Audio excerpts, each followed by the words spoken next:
महिला की गले से चैन छीनकर भागने वाले बदमाशों को पुलिस ने पकड़ा, एक मोटरसाइकिल भी की बरामद। थाना पड़ाव पुलिस ने एक कारनामा कर दिखाया है। उन्होंने पैदल जा रही महिला के गले से सोने की चैन लूटने वाले 2 शातिर लुटेरे गिरफ्तार किए हैं। पकड़े गए लुटेरों से लूटी गई चेन तथा घटनाक्रम में प्रयुक्त मोटरसाइकिल भी बरामद हुई है। आरोपियों की गिरफ्तारी पर पुलिस अधीक्षक ग्वालियर द्वारा 10,000 का इनाम भी घोषित किया गया था। दरअसल प्रेमनगर निवासी महिला इमरती शर्मा ने थाना पड़ाव पर रिपोर्ट दर्ज कराई थी कि 29 अगस्त की सुबह वो घर के लिए पैदल घूमने गोपाल मंदिर फूलबाग जा रही थी। जैसे ही मोती मस्जिद के पास पहुंची तो पीछे से एक लड़के ने उनके गले की सोने की चेन चपट्टा मारकर छीन ली। पूछताछ में उसने अपने साथियों के साथ मिलकर चेन लूटने की घटना को स्वीकार किया है। पुलिस टीम द्वारा पकड़े गए आरोपी की निशानदेही पर लूटी गई चेन का एक टुकड़ा बरामद किया गया है। पकड़े गए आरोपी से चेन के दूसरे टुकड़े के संबंध में पूछताछ करने पर उसने बताया कि मेरे रिश्ते के मौसा के पास लूटी हुई चेन का दूसरा टुकड़ा है जो कि उसके साथ घटना में शामिल था। पुलिस ने दूसरे आरोपी को दबोच कर लूटी गई चेन का दूसरा टुकड़ा भी बरामद किया है। आरोपी मुकेश कुशवाहा थाना चिनौर का रहने वाला है। पड़ाव थाना अंतर्गत अभी चिड़ियाघर फूलबाग के पास में एक महिला के साथ लूट की घटना को अंजाम दिया गया था। इसमें 2 बाइक सवार युवकों ने झपट्टा मार करके मॉर्निंग वॉक पर गई एक परियारिया के साथ में लूट झपटमारी की घटना को अंजाम दिया था।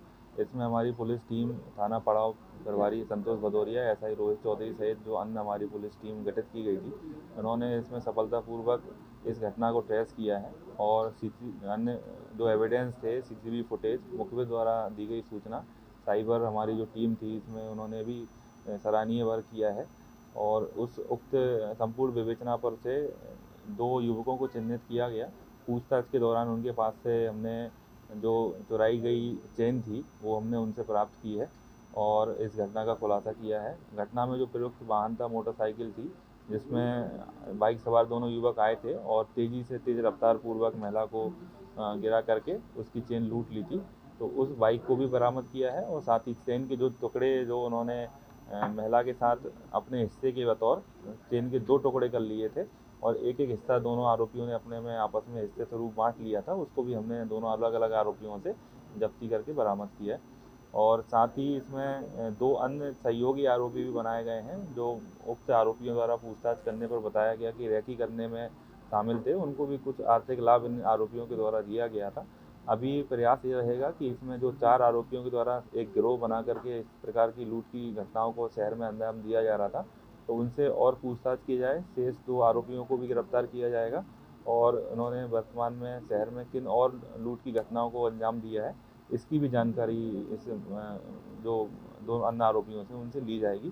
क्राइम ब्रांच से जुए के अड्डे पर मारा छापा, बरामद किए 4 लाख से ज्यादा रुपए। ग्वालियर क्राइम ब्रांच पुलिस ने एक बड़ी कार्रवाई करते हुए अड्डे पर जुए के छापा मारा है जिसमें करीब 4 लाख रुपए बरामद किए हैं। इस छापेमारी कार्रवाई में पुलिस ने आधा दर्जन लोगों को गिरफ्तार किया है। सभी के खिलाफ जुआ एक्ट के तहत कार्रवाई की गई है। लोग राजेंद्र लहरिया के मकान पर एक कमरे में जुआ खेल रहे थे। मकान मालिक के मुताबिक उनसे एक कमरा किराए पर लिया गया था, लेकिन पुलिस ने राजेंद्र लहरिया को भी आरोपी बनाया। सूत्रों से मिली सूचना पर गांधीनगर पड़ाव में स्थित इस मकान पर छापा मारा। आरोपियों से पूछताछ की तो उन्होंने बताया कि राजेंद्र प्रसाद के मकान में जुआ खेल रहे थे जिसका वे 2,000 रुपए प्रतिदिन के हिसाब से किराया देते थे।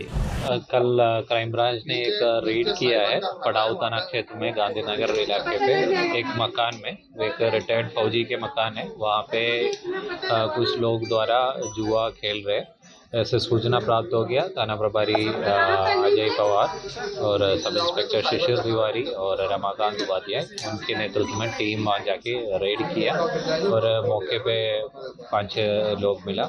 उनसे 3,80,000 रुपया और अन्य मोबाइल फ़ोन वगैरह जब्त किया और उसके ऊपर जुआ एक्ट का कार्रवाई किया।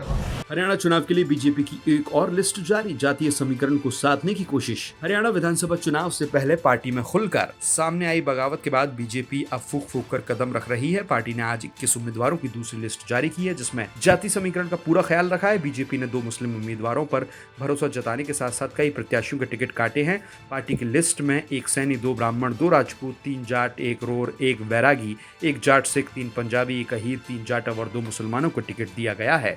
हरियाणा की 90 विधानसभा सीटों में से बीजेपी 88 सीटों के लिए अपने उम्मीदवारों के नामों का ऐलान कर चुकी है।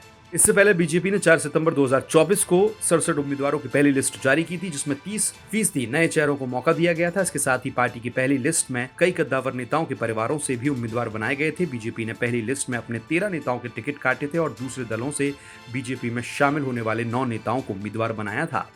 गायक कन्हैया मित्तल ने बदला इरादा, नहीं जाएंगे कांग्रेस में, बोले राम के थे और रहेंगे, जो राम को लाए हैं हम उनको लाएंगे। गीत से मशहूर हुए गायक कन्हैया मित्तल ने अब कांग्रेस में जाने का अपना इरादा बदल दिया है। हाल ही में उन्होंने कांग्रेस में जाने की इच्छा जताई थी, अब उन्होंने पलटी मार ली है। उन्होंने बीजेपी को धन्यवाद देते हुए कहा है कि उन्हें नहीं पता था कि पार्टी नेतृत्व उन्हें इतना प्यार करता है। कन्हैया मित्तल ने एक वीडियो जारी कर अपने फैसले की जानकारी दी है। हालांकि उन्होंने अपने कांग्रेस में जाने की बात कहने पर भी माफी मांगी है। मूल रूप से हरियाणा के रहने वाले कन्हैया मित्तल हरियाणा में विधानसभा का चुनाव लड़ना चाहते थे। बताया जा रहा है कि उन्हें बीजेपी से टिकट मिलने की उम्मीद थी, लेकिन ऐसा नहीं हुआ। ऐसे में उन्होंने कांग्रेस में दांव आजमाने की कोशिश की थी।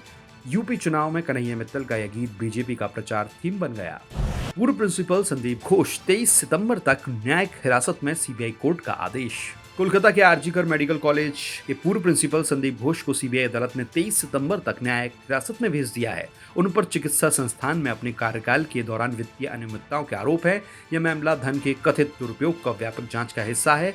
सीबीआई के अनुसार घोष ने मुर्शिदाबाद मेडिकल कॉलेज में अपने कार्यकाल के दौरान 2 विक्रेताओं के साथ कथित तौर पर आपराधिक सांठगांठ बनाए रखी और उन्हें आरजीकर मेडिकल कॉलेज में ठेके दिए। घोष के सहयोगियों और चितरंजन नेशनल मेडिकल कॉलेज में data entry operator Prasun Chatterjee को भी हिरासत में लिया गया है। आरजीकर मेडिकल कॉलेज में बायोमेडिकल अपशिष्ट निपटान घोटाले की कलकत्ता उच्च न्यायालय द्वारा आदेशित सीबीआई जांच में हस्तक्षेप करने की संदीप घोष की याचिका को सुप्रीम कोर्ट ने खारिज कर दिया है। जांच का उद्देश्य वित्तीय घोटाले और डॉक्टर के साथ दरिंदगी और उसकी जान लेने के बीच संभावित संबंध का पता लगाना भी है। देश दुनिया की सभी खबरें देखने के लिए जुड़े रहिए आचरण न्यूज से। आचरण न्यूज, हर कदम आपके साथ।